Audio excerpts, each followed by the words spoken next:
pure motivation for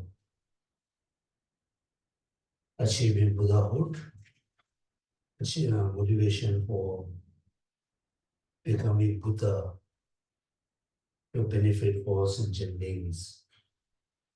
Also, if you have a particular wishing to achieve, also you can think, this morning I'm going to study Dharma, particularly study the Rice Seedling Sutra, free me from the problems, particularly, the difficulties in your life. The motivation is very important, right? So the things, the thoughts can change everything. For example, when you are very young, let's say 10 years old, one of your friend, he or she cannot touch even though small insect, feels so scared. Then slowly, somebody asks, or he or she try to touch the insect. Gradually, he or she can touch. Then the sense of scared has gone. Second, if somebody asks the same person, you must kill the insect, the person did not want to kill. The person said, I don't want, I cannot. But slowly, the person thinks, yes, I can. Finally, he or she can kill the insect. Gradually, the person will kill, big insect like chicken, like snake, other animals. Then gradually, the person happily, willingly killed human being because he or she changed the thoughts. Right? Therefore, beginning of our class, in your daily life, when we think this morning, today, don't worry about tomorrow, next month, next year, until we died. So think, since you wake up, today I will do only good things. I'm not going to do any bad things. I'm not going to harm anybody. Beginning of day, the day when you have a positive motivation, then a force of the positive motivation, the positive mind, pass your day with the positive actions. Therefore, beginning of our class, I think I'm going to study Dharma. I'm going to practice Dharma for achieving Buddhahood myself to benefit all sentient beings. So in order to become a Buddha, we need to practice the path, which is among the Four Noble Truths. The Four Noble Truths of the path, they lead to the cessation, the path. In order to practice the path, we need to rely on a person, a being who actually able to show the path. Therefore, we need to take refuge to the Buddha. So in daily life, in order to practice the path, the Dharma, we need to rely on the Sangha. Therefore, beginning of our class, take refuge to the Tibetan until we become a Buddha, until we completely free from the suffering.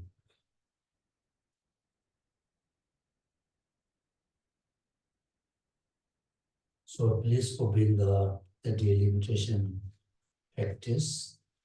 So we chant slowly, try to understand the meaning of the verses. Verse number 2. Enthused by great compassion, you taught the miracle of Dharma to dispel the perverted view.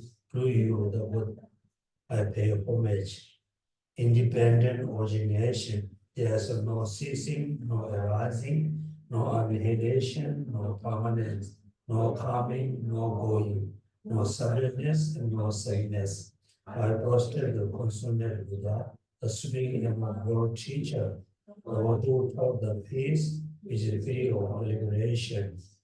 I trusted the mother of the Buddha of the era and Bodhisattva, who taught the knowledge of the world with a heat-seeking prescription to complete peace, who taught the knowledge of how for the helping mediator to achieve the aims of the world.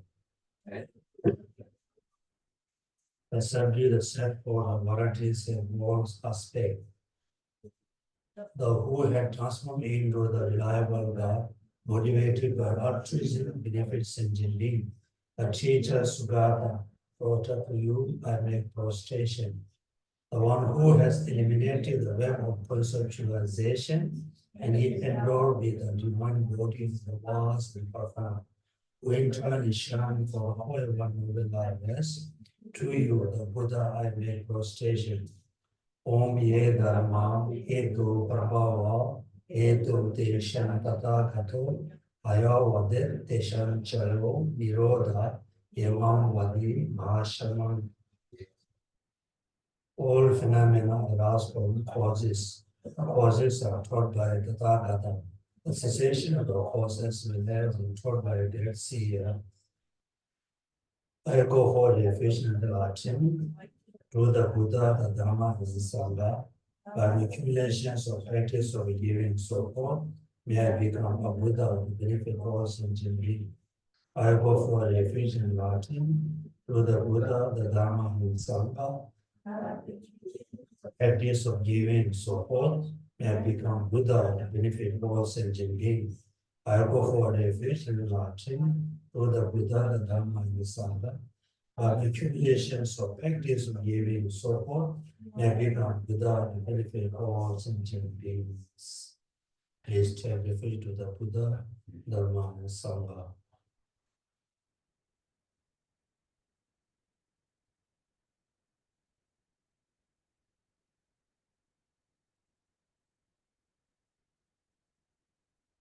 So this stanza actually contains, explain the complete Buddha teaching, include Tibetan. How do I go for refuge? Why we need to take refuge? Because I always want happiness. I don't want suffering. Right? Therefore, I want to take refuge. Refuge to whom? The Buddha, who is like excellent doctor. Refuge to the Dharma, which is the excellent medicine, healing all the cause of suffering and suffering. Taking refuge to the Sangha, who look like the nurse. So in order to completely cure a serious illness, we need an excellent doctor, medicine, nursing. Then we need to take the medicine every day until we free from the illness. So after taking refuge to the Tibetan, what you want, what you want, what you wish to achieve. Wish to achieve Buddhahood. I may become a Buddha. But why you want to be Buddha? Why? So here are few questions. For example, somebody asks, why you every day practice a 10 virtues action? Why you want to practice the 10 virtues action? The answer is, I don't want to born in lower realms. I always want to born in the fortunate or higher realms. Therefore, I'm practicing a 10 virtues action. Then second, if somebody asks, why you want to be Buddha? Answer is to benefit, to benefit, to benefit whom? Not my family, not myself, not only myself, not only my family, not only my people, to benefit all sentient beings, all sentient beings, all sentient beings. So achieving Buddhahood is look like having a container for drinking water. So the main goal is to benefit all sentient beings. Therefore, I want to be Buddha. Right? Then if somebody asks how you can be Buddha, how? Yes, I can be Buddha with the causes and condition. How we can be Buddha? The answer is here by my accumulation of practice of giving and so forth. So I want to be Buddha. I can be Buddha because through practice of six perfections. Six perfections. Therefore, benefit all sentient beings is explained, tells us we need to practice bodhicitta, then six perfection, particularly the wisdom perfection, then one day we can be Buddha. All us, in a way, I can say, which is very good to attend Dharma class, which is very good to chanting recitations, but we never ever forget. Our aim is to benefit all sentient beings. Therefore, not recitation and chanting, I need to practice. The practice we master from from basic, from the Quran, right? So starting from the basics very easy. When we start our practice from the basis, from the basics, from the foundation, from the Quran, then our practice can become better and more beneficial. If we start our practice from the halfway or to the higher level, then everything is just imagination, cannot be practical. Right? So in order to achieve Buddhahood, so we wish to be Buddha through the sixth perfection, particularly bodhicitta. So after has taken refuge to the triple gem, the next we need to cultivate bodhicitta. Verse number 5. With a wish to free all beings, I shall always go for refuge to the Buddha, Dharma, and the Sangha until I reach fully enlightened man.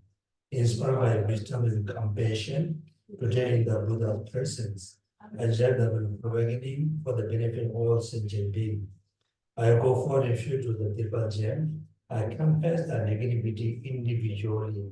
I rejoice in the virtues of all beings. I hold the precious Buddha in my heart.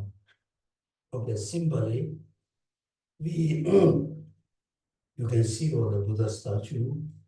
Then we're going to remember Buddha Shakyamuni, Maitreya Buddha, Manjushri, then all the Buddhas and Bodhisattvas. In your daily life, in our daily life, when we do prayers, most importantly, we need to remember, we need to visualize Buddha Shakyamuni in the center. Then on the left side, visualize Manjushri. On the right side, visualize the Maitreya Buddha, the true lineages, the profound and the extensive teachings.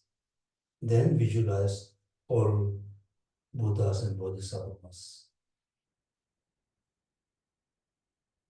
And cultivate, generate the bodhicitta in front of the Buddha Shakyamuni, Maitreya Buddha, and Manjushri.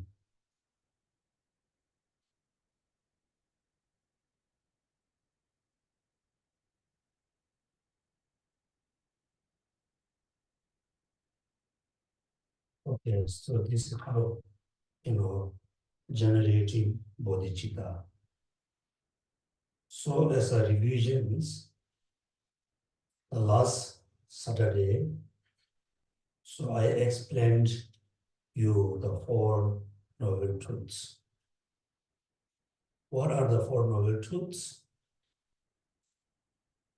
The truth of suffering, the origin of the suffering. That's one set, cause and effect. Suffering is the result. The origin of suffering is the cause. So what's the next two truths? Cessation and the path lead to the cessation. This also one set. So Four Noble Truths, there's a two different order. Sometimes you can say origin of suffering and suffering. This explains how suffering arises. Suffering arises because of the origin of suffering. Where sufferings come from? Sufferings come from the origin of suffering. Concept. The second, other two truths, is the same way. Cessation and the path lead to the cessation. Another way, the path and the path lead to the cessation. That means when you practice the path, we can achieve cessation. Right? So when we think achieving cessation it doesn't mean there's something we're going to, grab it. There's something outside we can, take it. No. Cessation have to cease within our mind. The path also we need to cultivate within our mind. The Four Noble Truths you need to realize within yourself. So how many types of sufferings? There are three types of suffering. Suffering of suffering, which is, the sickness, the disease, all the headache, all the things, suffering of suffering. What is the second one? Suffering of change means the samsaric happiness. That samsaric happiness means we consider this is happiness. Becoming rich can be happy. Having a lot of things, happiness. The samsaric happiness. What we consider happiness, all all the happiness we consider as happiness in samsara, those are actually suffering, suffering of change. That when the suffering become minus, minimized, we consider as a happiness. Actually, those are suffering. Then what is the pervasive suffering? Third one, pervasive suffering, which is the physical body, dukkha, dukkha. So within ourselves, every day we can experience the suffering, particularly suffering of change, then pervasive suffering. So the two sufferings, suffering of change, we have them because of the physical body. This body considered as the truth of suffering. This body is the basis, of all kinds of sufferings. Most of the time when we say, I'm not happy because I'm hungry, I'm not happy, I don't have this and that.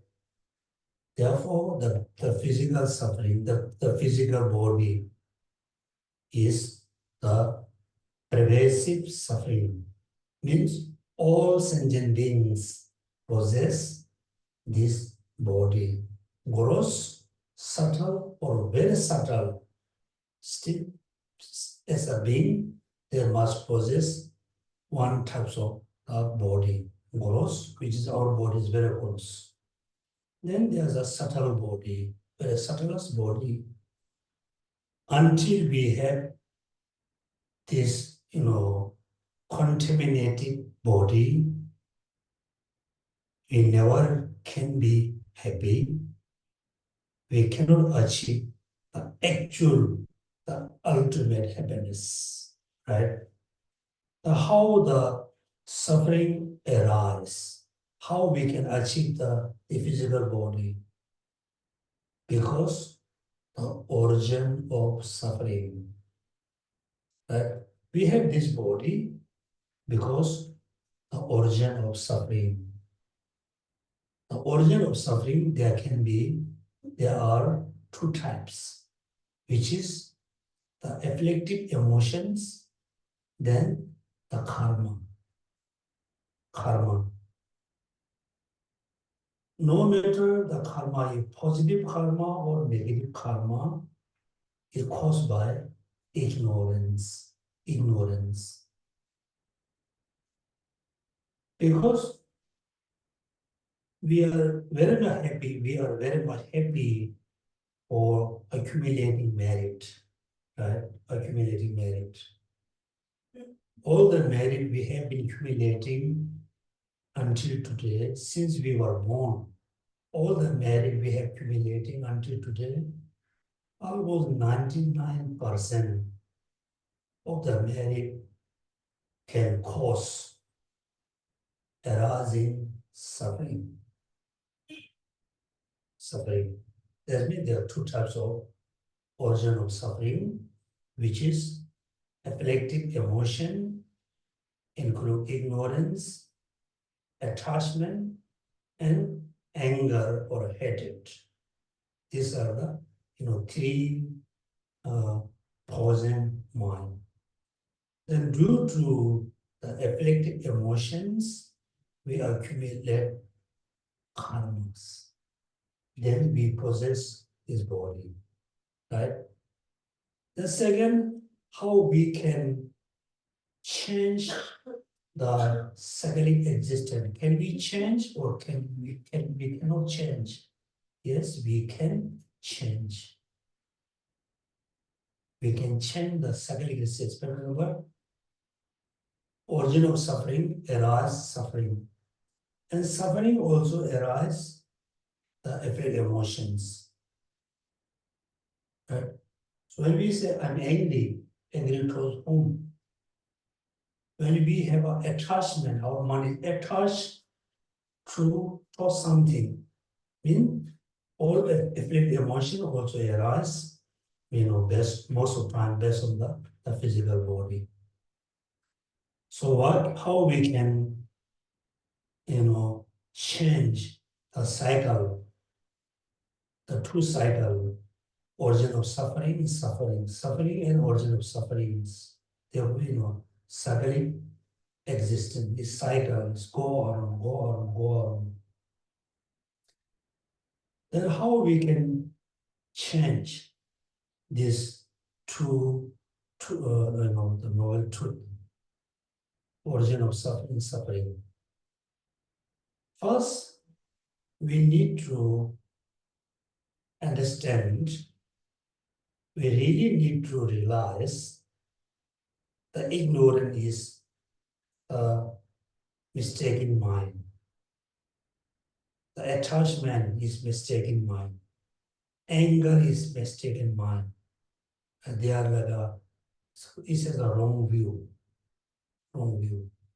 Particularly, we need to realize the ignorance which we have all the time. The ignorance is as a wrong view on the reality. Right? So when we realize the actual truth of the phenomena, then gradually the ignorance going to decrease. So when we able to decrease the ignorance, the attachment, anger, the rest of the afflictive emotion going to decrease. Like very big tree. When you're able to, make weaker the root of the tree, then the branch, the flowers, the fruits, all gradually going to dry. Am I right? Likewise, first we need to realize the truth, the reality of all phenomena, because the ignorance is totally opposite of the truth of the reality of all phenomena. Ignorance. Then ignorance decrease, all the afflictive emotion going to be decrease. All the afflictive emotion going to be decrease, then the all action going to be decrease. Then gradually be able to eliminate the suffering. So in order to eliminate suffering, we need to eliminate origin of suffering. Right? Second, what Buddha taught in the Wheel of Dharma, this is suffering. We need to realize it. This is origin of suffering. We need to eliminate it. We need to eliminate it. So this is cessation. We need to achieve it. This is a part of the cessation we need to cultivate. Right? We need to cultivate. So most remember, realize suffering, eliminate the origin of suffering, realize the cessation, achieve the cessation through cultivation of the path. Next, can you remember what Mitra Buddha said when Shariputra asked the question,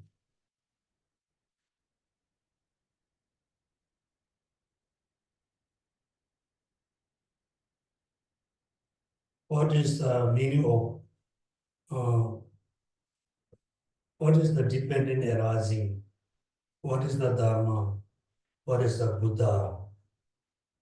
And the answer are, who, remember who? Yeah. Whoever sees the dependent arising sees the Dharma. Whoever sees the Dharma sees the Buddha. Right? So always need to remember this, three line. So in order to realize emptiness, first we need to realize the dependent origination. Dependent origination. When we realize the dependent origination, then we're going to realize the Dharma. Not just understood the Dharma, we can cultivate the Dharma. When we realize Dharma, then we can be Buddha, right? We can be Buddha.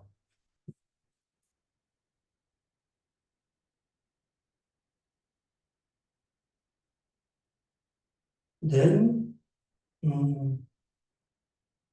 the phrase dependent arising means, what does mean dependent arising? Something arises because something else already exists. Something arises because something already exists. Right? This a short, a sentence actually explain why we have a suffering, why we have all the dissatisfactions. Because the cause of the suffering, the cause of the dissatisfaction is already exists. Exists where? Exists within us. Exists within us. Am I right? For example, you have a strong argument with someone. So you verbally have argument, or physically you have a punching each other. This is the reaction, is the action. The argument is the argument is happening, is happened because the cause of the argument is already exists in us. It can be misunderstanding, can be ignorance, can be hatred, right? If you don't have a misunderstanding, or you don't have a really anger or attachment or ignorance, as somebody say all the nonsense in you, you're not going to have an argument, right? Argument. You're not going to have any fighting. We have all the problems because cause of the problem is, or cause of the problems are already exist. Exist where? Exist within ourselves. Something arise, suffering arise all the time because the cause of the suffering already exists where? Within myself, within my mind, which is ignorance, attachment, anger, ego, hatred, all the different emotions are the cause. It's like same way, happiness arises. Happiness arises because the cause of happiness already exists. Right? So when you really understand this meaning, the meaning of this phrase, then if you want happiness, we need to cultivate the cause of the happiness, right? If we don't want suffering, what do we have to do? We have to control the cause of suffering. We have to minimize the cause of suffering. Then gradually we must eliminate the cause of suffering. The suffering is no more. Right? So this phrase also recall, we can say, according to Buddha teaching, according to Buddha Shakyamuni, Buddhist tradition, this phrase rejected the notion of arising from causeless. Causeless. Nothing can be arise, nothing can be happen with a causeless. Never ever, right? Causeless. Then, if you really have a strong conviction, nothing can be happened without cause and condition. Now is for us very clear the problem we have. The problem we have in the world. All the problem come from where? Cause. There can be many causes, but mainly afflictive emotions and karma. Right? But the second phrase, something is born because something else was already born. Now we can see happiness arises because the cause of happiness already exists. Suffering arises because the cause of suffering already exists. But the cause of suffering is impermanent, not permanent. The cause of happiness is impermanent, not permanent. Because a result, happiness as a result is impermanent because the cause is impermanent. Right?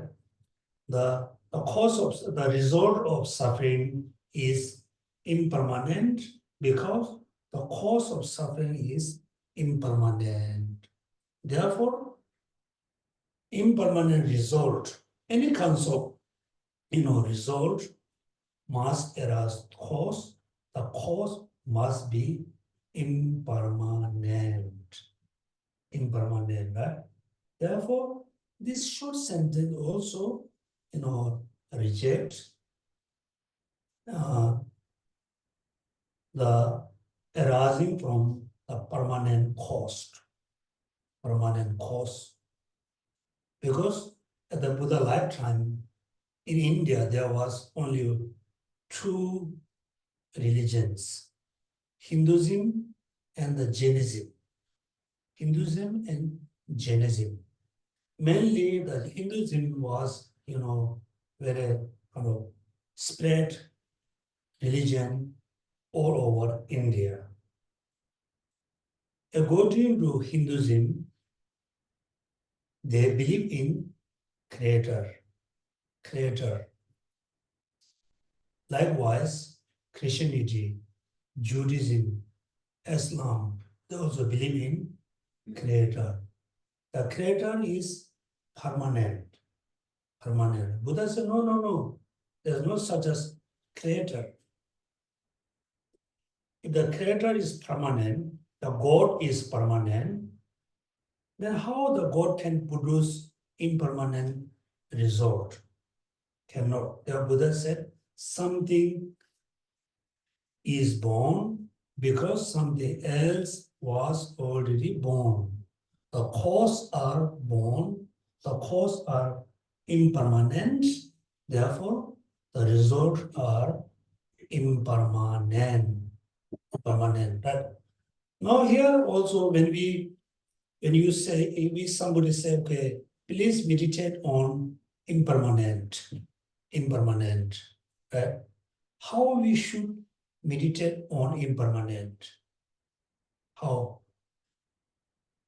In this context, the impermanent is not just, like changing gradually. We can realize, we can see things changing, like gradually. When you compare your picture 2 years ago and this year, you can see we get, we become quite old. Right? When you look around, we can see things changing gradually. Right? When you walk around the park, You can see there's a, today you go around, there's no really such a new flower. After 2 days you go around, you can see new flower. Thing changing gradually, we can realize. But we have a one, kind of problem, which is we don't understand the subtle impermanent. That subtle impermanent means changing momentarily. Changing momentarily, actually, when you think the changing momentarily, we think, subtle impermanent. The subtle impermanent is someday very scary. Right now we are sitting, we're sitting only in the TBC. We think we are just sitting. Actually, we are moving. We are moving. Our age is, getting older. Every moment we are getting older. Every moment we are closer to their cemetery. Right? If you are Christian, you are really moving fast towards the underground. Right? So if somebody asks you to meditate on impermanence, you need to think, you need to realize everything is changing momentarily, include my body, my mind, my position in me, and changing momentarily. Right? Why things changing momentarily? Because the cause which is produced, the body were impermanent. The tree which is produced by the seeds was impermanent. Therefore, changing momentarily is happen naturally. There's nobody's control, control the changing. Therefore, this something is born because something else was already born. Then likewise, that is to say, ignorant cause formation. Okay, first, something arises because something else already exists. Is explain the potential condition. Potential condition. Yes, we can believe, something arises because something already exists. But one single thing, one phenomena cannot produce everything. Cannot. One phenomena, one cause can produce everything? Cannot. Cannot. For example, if you want to cook noodle, you need to buy noodle or you need to make a dough noodle. You want to make a noodle, you buy rice, it doesn't make sense. Therefore, cause produce the result. Cause produce the productions. But the particular cause, as the particular cause produce particular productions. Right? It's true. For example, when you wants to grow rice, what do we need? Rice seeds. We need a rice. When you want to grow mango, what we need? We need mango seeds. Then mango seed produce the sprout, then tree, the mango. Right? Therefore, it's a potential cause. Second, something is born because something else was already born. Is explain the impermanent cause. Impermanent cause. Then third one, that is to say, ignorant cause formation. Therefore, particular cause produce particular result. Also, you can think about this one. Something is born. It's talking about the present moment, right? Present, something is born. That's next one. Something else was already was. is the past tense, right? Past tense. Something is born present moment, present tense. Something was already born is the past present. Sorry, past, what do you call? Past tense. This is also very important. According to Buddhist tradition, Buddha teaching, the cause, okay, the cause, the result cannot, never ever coexist. Never ever coexist. Cannot, exist together. When there's a time for exist the particular cause, the result haven't arise. When the result arises, the particular cause has gone. Therefore, how things changing momentarily. Okay, I ask you to remember the 12 links. Please count the 12 number until 12. Actually, we must say first, ignorance. Second, formation. Third, consciousness. Fourth, name and form. Fifth, sixth sense source. Seventh, contact. Eighth,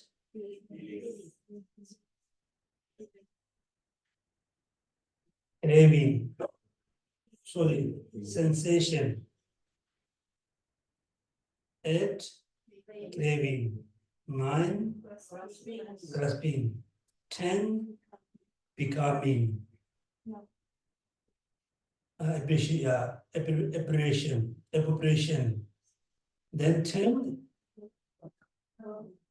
becoming.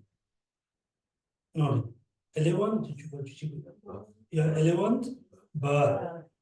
12th, aging and death. I must say, and this in Tibetan is very, like the Tibetan is very clear, Thoma Maripa. First, ignorance.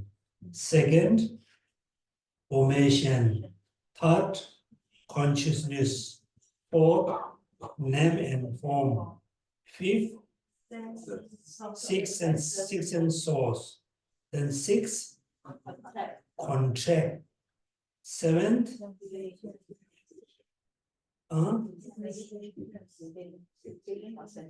sensation. Then 8, craving. 9, grasping, or there's another one, appropriation. 10, becoming. 11th, birth. 12, aging and death. These 12, because 12 link, dependent arising. This sentence is explain the more precisely the first two, origin of suffering and the suffering. So today we study a little bit,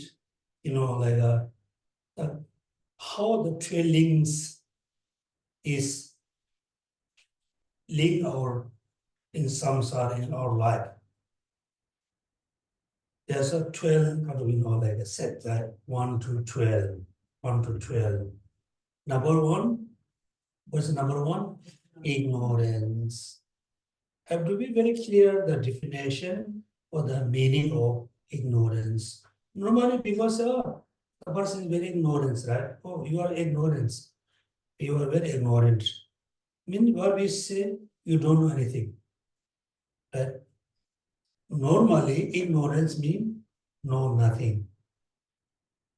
Your mind is totally darkness, ignorance. According to Buddha teachings, ignorance can be 2 types. Generally, there are 2 types of ignorance. Ignorance of cause and effect. Cause and effect, particularly ignorance of karma and result. Ignorance of cause and effect, particularly karma and its result. Number one, that so until today, let's say we really have an ignorance about cause and effect. Particularly, we have a very kind of strong ignorance about karma and its result. Karma and its result. I think here, all good qualities here, right? Some stage, three principle, yeah, foundation of all good qualities.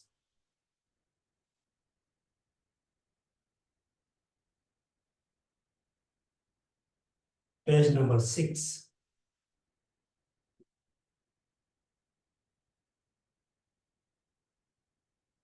Number 3, this life is as impermanent as water bubble, right?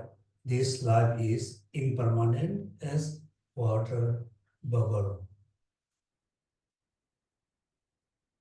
When we see the water bubble is so beautiful, right? You can see there's a rainbow color.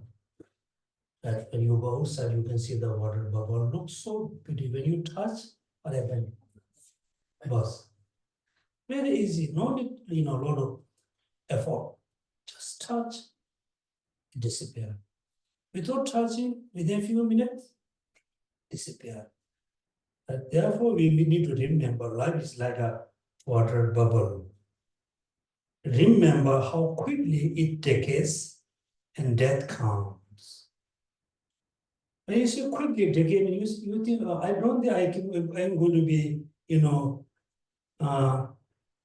old very quickly. Actually, every moment we are getting older. Every moment very quickly, going to end our life. Quickly decay and death comes. After death, right? After death, please read. Just like a shadow follows the body, the result of what you and not what you karma follow. Death comes. When it will come, it will come anytime. We see that, we have been seeing, wow, one of your friends was very healthy, very healthy. Next day, he or she is hospitalized. The doctor realized, oh, he or she has a serious problem. Oh, my friend, we have such a nice dinner. Next morning, your friend has gone. Therefore, death come, surely come, definitely come for anybody. We should not say, oh, he or she is old, I'm young. Death come. Come after death. If there's no next life, then we no need to worry, right? We just enjoy this life.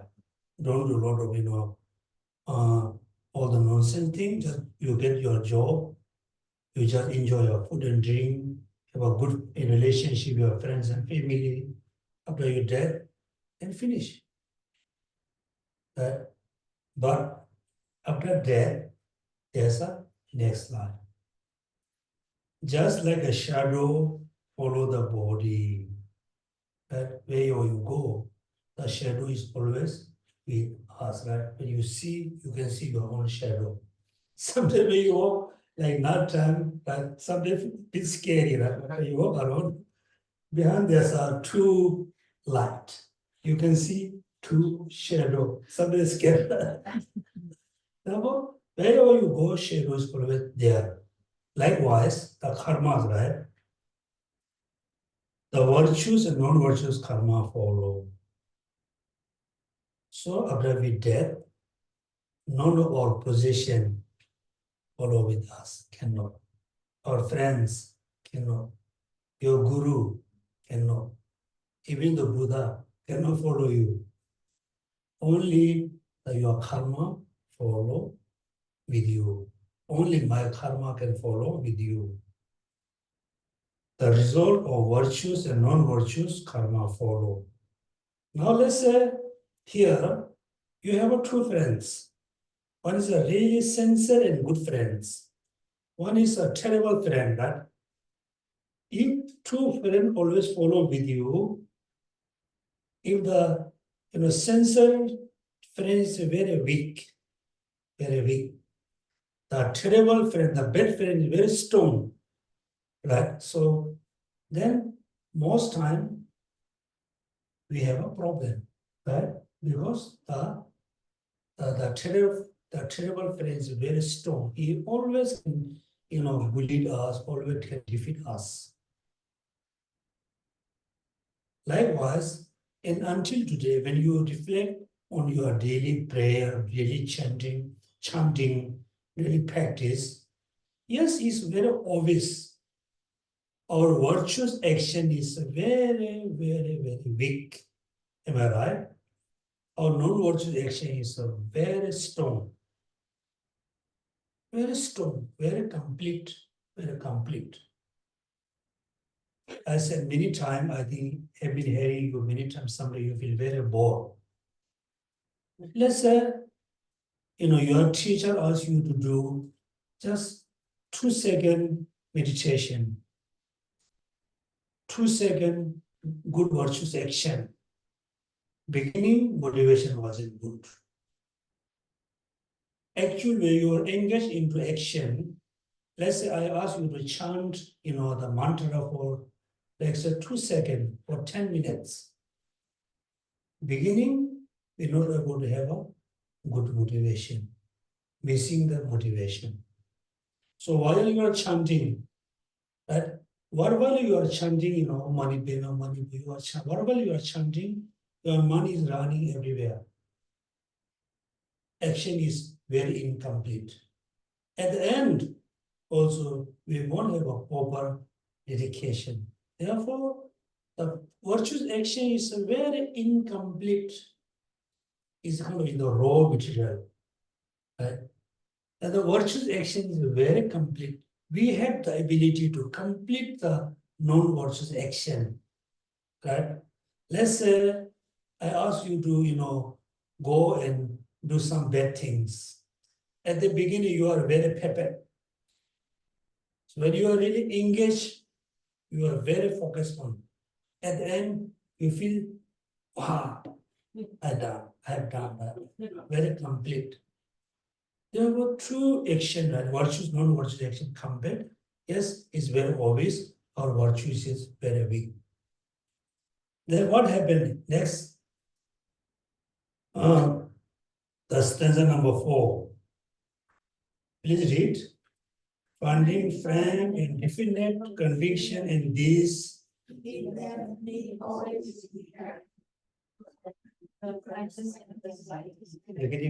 and complete all virtues deeds. Therefore, the true karmas always follow with us.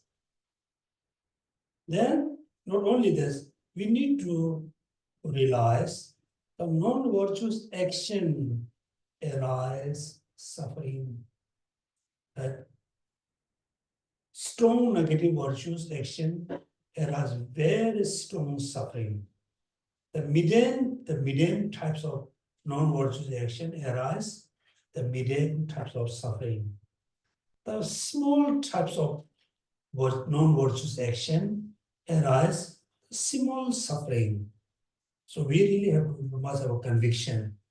Therefore, if we don't want suffering, if we really don't want suffering, we need to control, we need to eliminate all types of non-virtuous action. Once happiness, we need to practice the virtuous action all the time. Therefore, finding firm and definite conviction in this. Please bless me always to be careful to abandon even the slightest negativities, and accomplish all virtuous deeds. Now, just let you remember the analogy of the negative action. Even the very slight one, very small one, like if somebody add very little poison in your drink. Somebody put very small amount of poison in your drink. Do you want to take the drink? You want to drink it? No, because you realize there's a poison. You say, it's okay, just a little poison now, but I will drink that. Then you have a little problem. You have a little health issue. So this one you should remember.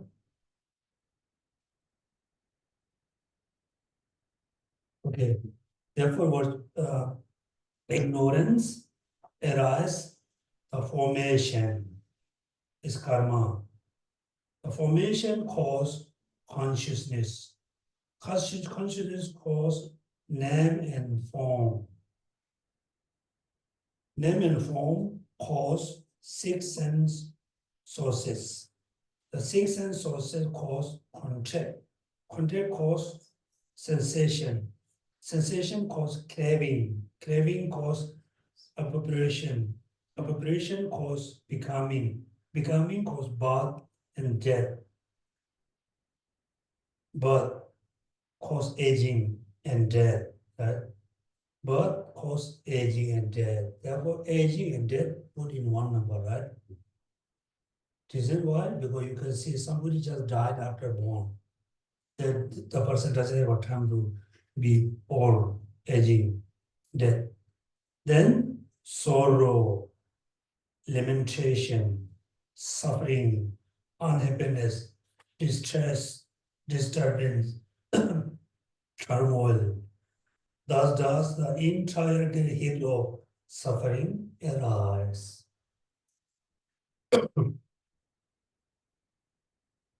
So this is how we are in samsara, how we are in cycle in samsara. Right? Now, little, detailed explanation. There's a two types of ignorance, right? First is ignorance of cause and effect, particularly ignorance of karma and its result.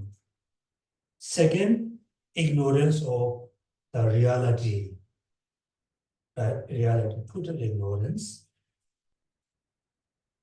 Then due to the ignorance, so we engage into action. Then we accumulate karma or formation. Person number three, consciousness. Then the karmas, what we have been accumulating, so every day, the karma lies on the consciousness. The consciousness is like the storeroom.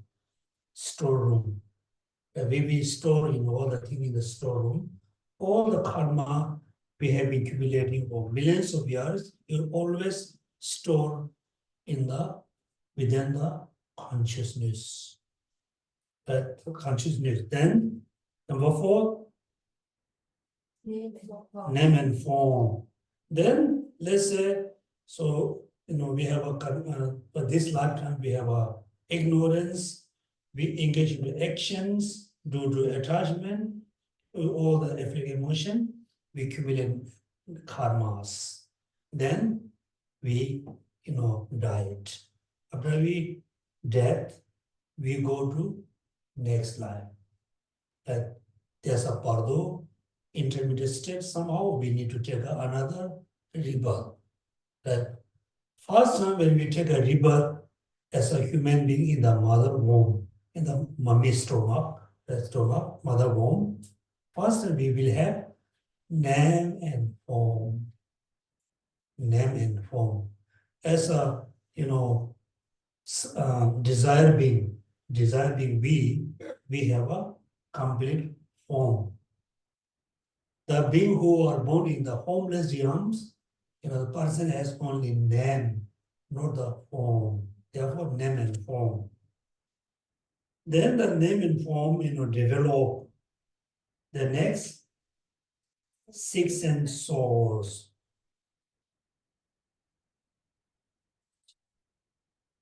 six sense source means then when the form develop bit bigger, then you can see this day you can see through the technology.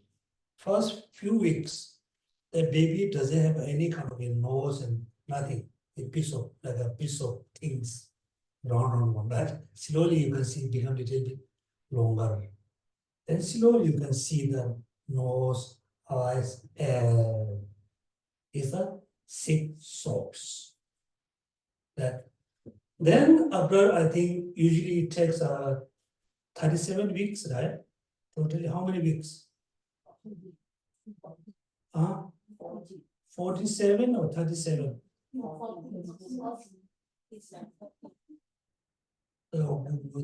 9 months plus, right? 9 months plus 40 weeks. 40, yeah, 40 weeks. Then almost let's say, like 38 or 36, now you can see the baby has a nose and tongue, everything, because the eyes is crossed. But that time, the six senses already develop.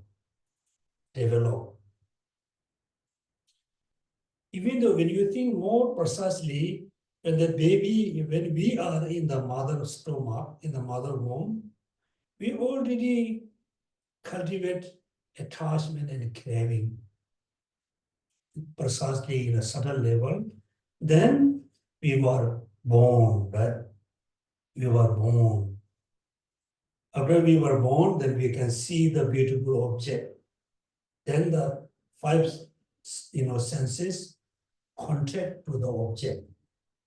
Beautiful object generate attachment. Ugly object arise hatred and anger. Then you can see all the affective emotion arise. Senses, sensors, and contract cause sensation. So when our five senses, our air consciousness contact with the beautiful sound, then we have a pleasant feeling. When our air consciousness contact with the horrible music, then is arise unpleasant sensation, right? Sensation. Then when the air consciousness contact to the pleasant like music or pleasant like sound, not just arousing the sensation, then occasionally what I mean, craving, right? Let's say you are in the concert.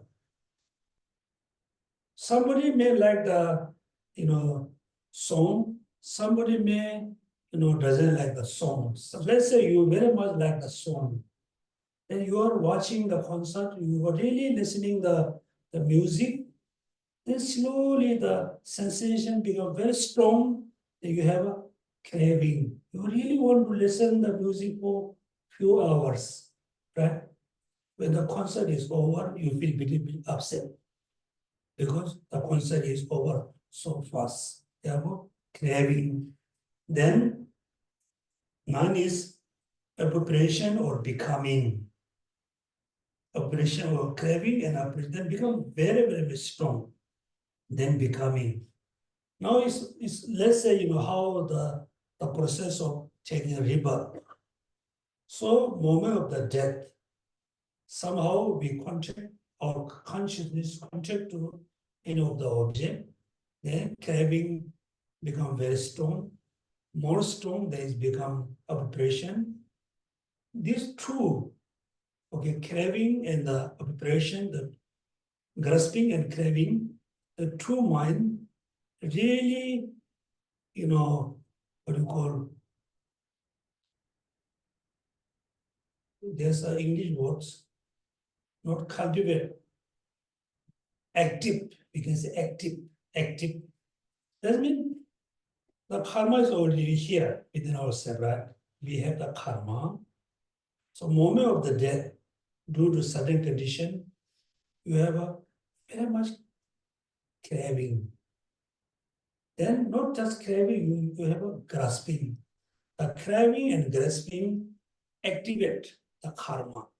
The karma. Then the karma becomes very powerful. It's become very complete to take another rebirth. If you have a craving, grasping on the positive things, you are activate the positive karma. Right? Positive karma.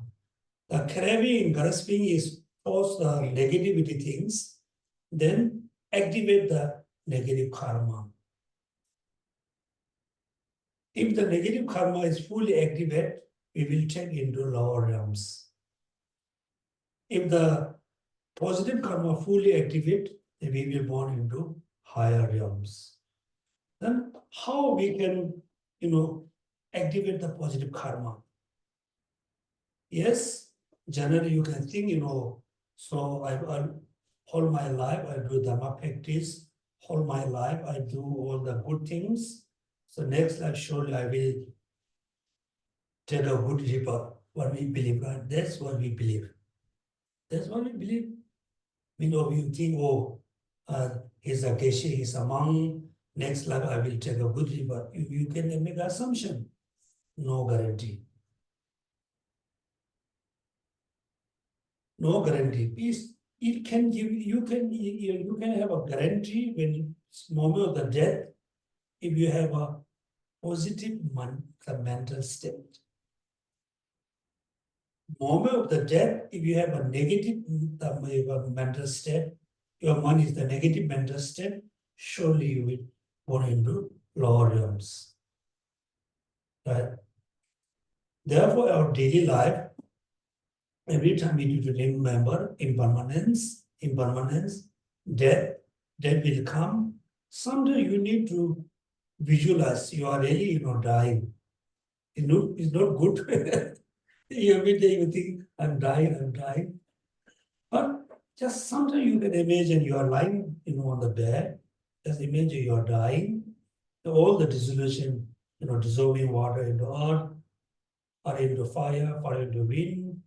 Just imagine you are dying. Every day you practice, the dying process.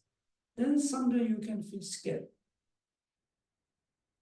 Then you will think, I don't need to scare. I need to cultivate great compassion. I need to cultivate bodhicitta. I need to visualize the Tibetan. Just try to, leave this world with a positive mental state. Positive mental state. That means you are really activate, the positive karma. Then 100% sure you will take in the good rebirth. There's a nice, story in Tibet. It's a real story. I told in the past one time. There was a butcher, right? Killing, everyday animals. Then there was another, lama who do whole life retreat in the mountain. Then one day the butcher was preparing, killing a sheep. The man was preparing killing a sheep.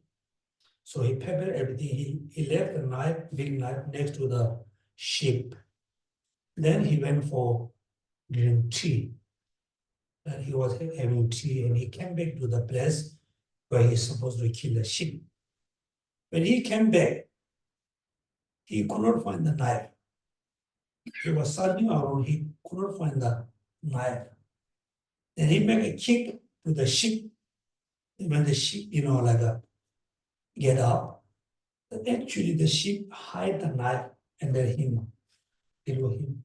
He realized today, and he could kill using this knife, he hid the knife.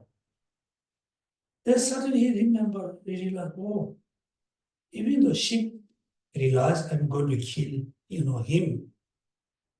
He feels so upset. He have a very strong, very, very, great regret. All my life, I killed animals. Very strong regret. He went in the mountain and he committed suicide. He just jumped the mountain, high mountain. And halfway, he fly away. he really kind of collapsed on the ground because of the regret. Not just very, very strong regret about killing, animal whole life. Due to the strong regret, just moment of the death, he have a strong regret. The regret minimize, the negative karmas, activate the positive karma. Then he just fly away, somewhere he took a good rebirth, or he went to maybe Pure Land. Then this news, spread around the village. Finally, the Lama who practiced for life in mountain, he heard the news. He thought, look at the butcher, whole life killing animal. He can fly away, but I know. He also jumped. Then the monk really crashed on the ground and the monk died because of the ego. Moment of the death, he generated negative thoughts. For us, that of course, everybody wishes to take a good rebirth. If you really worry, you need to practice the process of death.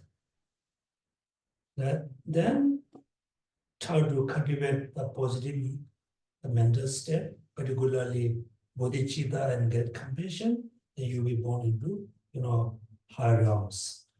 Okay, therefore, grasping and craving activate the karma. It depends on activate the positive karma and negative karma. Then, with death, then take another rebirth, death, then take a rebirth, then aging and death, it's a cycle existence. Then I thought, sutra here, okay, now dependent arising, there's a two principles, page number 96. Moreover, dependent arising emerges from two types. What two principle? From a causal relationship and the conditional relation. Furthermore, it should be seen as a twofold, outer and inner. Generally, causal relationship and conditional relationship. Also, there's two types of inner and outer dependent arising. What is the causal relationship? Causal relation in outer and dependent arising. It is as follows. From a seed come as a sprout. From a sprout, leaf. From a leaf, stem. From a stem, pedicle.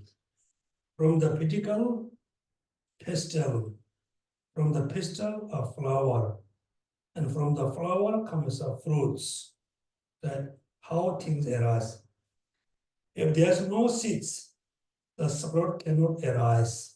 And so on until finally, without the flower, the fruit cannot arise. If there's a seeds, the sprout will form. And so on until finally, if there's a flower, the fruit will form. Then how thing arise? How thing cannot arise? There are no seeds, there are no sprout, no flower, there are no fruits. Now we reverse the dwelling and dependence. Reverse. Right? Let's say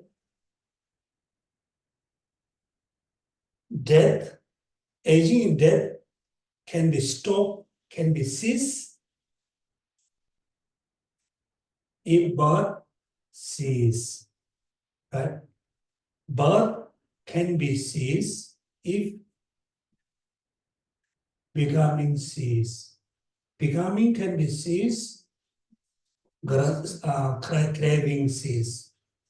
Craving can be ceased, grasping cease. All the way, formation cease if ignorant can be ceased. Ignorant can be ceased, can be stopped when we realize dependent origination.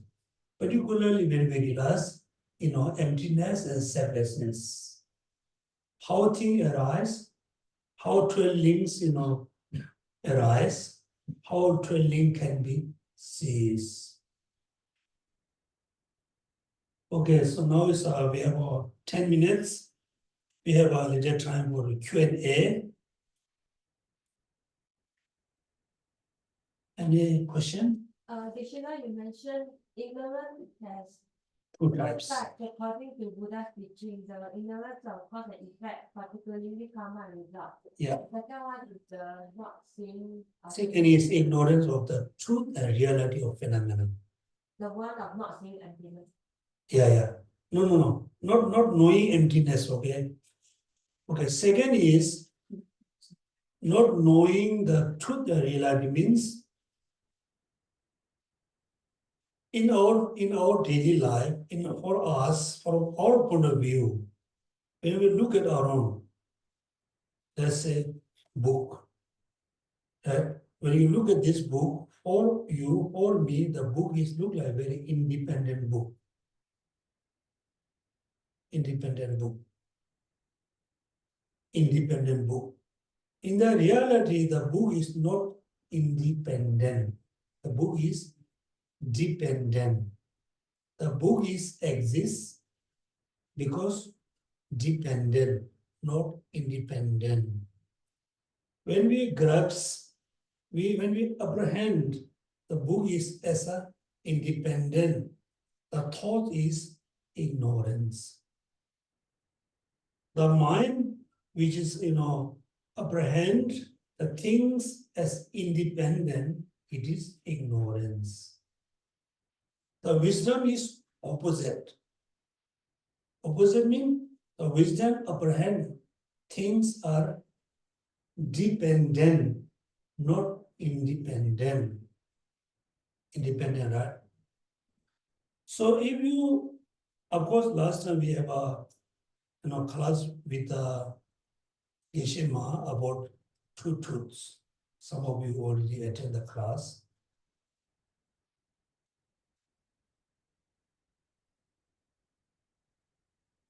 Let's say, based on this book, what is this? This is a book. Everybody commonly say, this is a book. Now you can think about why did you say this is a book? Why did you say this is a book? Because I'm not saying this book, okay? I'm not saying this book. The thing in my hand, the thing, in my hand, only label as a book. So we have to accept, we have to follow the worldly concept. Worldly label, this is a book. In the reality, we cannot say it's a real book. Book is merely label on the particular object. Let's say, now you see this very clearly. This is the cover of the book. The first page, 10 page, 20 page. When you analyze, piece by piece, there's no such a book. When you analyze very closely with all phenomena, any kinds of phenomena, when you analyze closely, when you study closely, finally you will understand actually there's not anything, there's not any particular object we can say this is a book, this is a cup, this is a pen, this is a pencil. Nothing. But based on the particular phenomena, we label this is a book, this is a pen and pencil, right? When you analyze very closely to this, any kind of phenomena, like for example, book, when you really analyze very closely, sometimes you can feel there's no book. There's no such a book. It's also wrong. You fall into what? Annihilation, right? You fall into one extreme of annihilation. You said nothing. It's not true. When you closely study about this book, finally you have a time. you have a time, look at, there's no book. This is a very clear indication the book is not exist independently. Okay.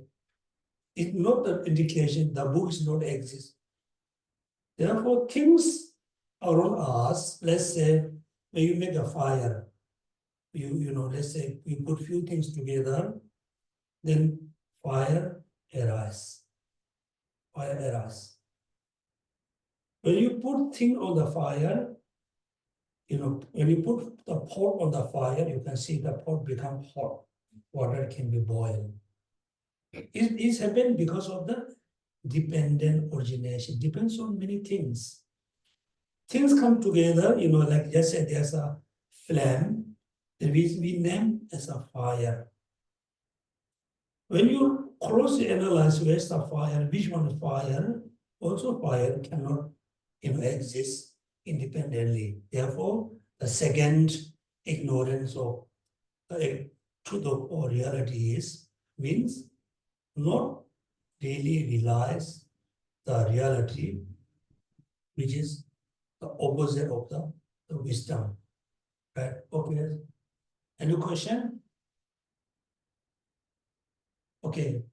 So we haven't really completed the Rice Seedling Sutra, but for you can read, every day, 1 or 2 pages. If you don't understand, you can ask me for next time. The next class we will start based on the middle stage, right? Middle stage, right? Middle stage, right? Meditation of middle stage. So since we start the next class, we will go the class with the meditations. When we do meditation, make sure you need to remember the Four Noble Truths, the dwelling and the dependent, and particularly you need to remember the 8 unfold Arya path, because we haven't studied about the path. Here,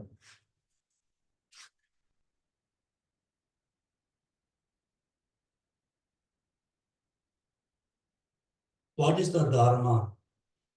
The Dharma is the 8-fold part of the Noble One.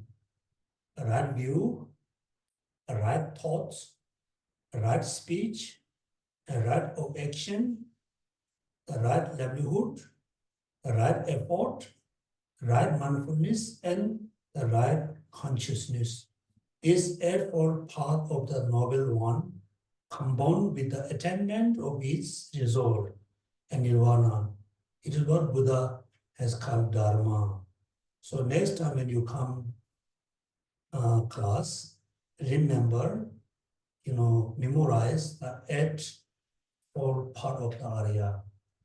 Number 1, right view. Number 2, right thought. Number 3, right speech. Number 4, right and of action. Number 5, the right livelihood. Number 6, the right effort. Number 7, right mindfulness and right consciousness. The right mindfulness and the right concentration. So concentration. Those are the path. The right view can be 2. The right view of cause and effect, particularly karma and its result. The right view of the all phenomena. And when we have a right view, then all the misunderstanding has gone. So therefore, right view, right thoughts. Remember the 8-fold part of the Noble One. Okay, so thank you so much of you for attending the class. As usual, we do the dedication. As I mentioned, we will do the Dharma practice. We try to do the complete, Dharma practice. At the beginning, we try to have the right motivation. When we have an actual class, most of the time you are able to focus on what I'm saying. Sometimes your mind is going here and there, it's okay. At the end, I ask you to do the proper way dedications. Like doing dedication is look like multiplying your virtual action. You are multiplying the virtual action. Also, you are sharing the virtual action with others. Right? So please do the proper way dedication. All the merit we did accumulate in the past, we have been accumulating today, we will accumulate in the futures. All the merit we have been accumulating for millions of years. All merit we together. Today we dedicate for all peace.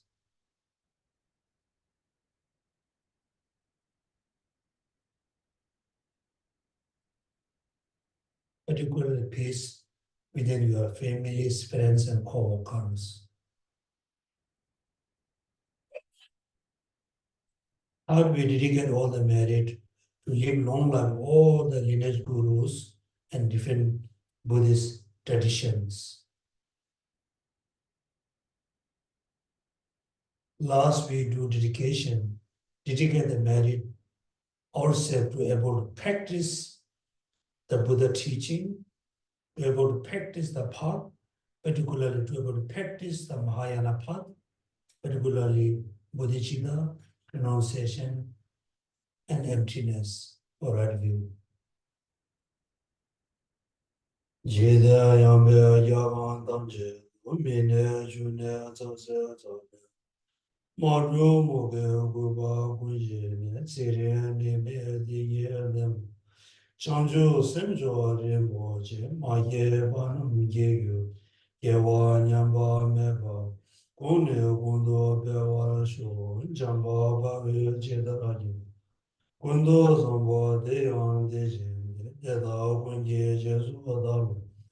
Gewan deda danje rado.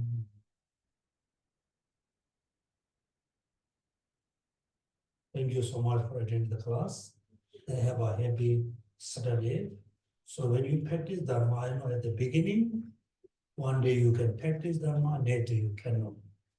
Someday you are quite happy to do Dharma practice, someday you are not. Please don't worry, without stopping. Okay, bit by bit, step by step, little by little, you try to practice Dharma.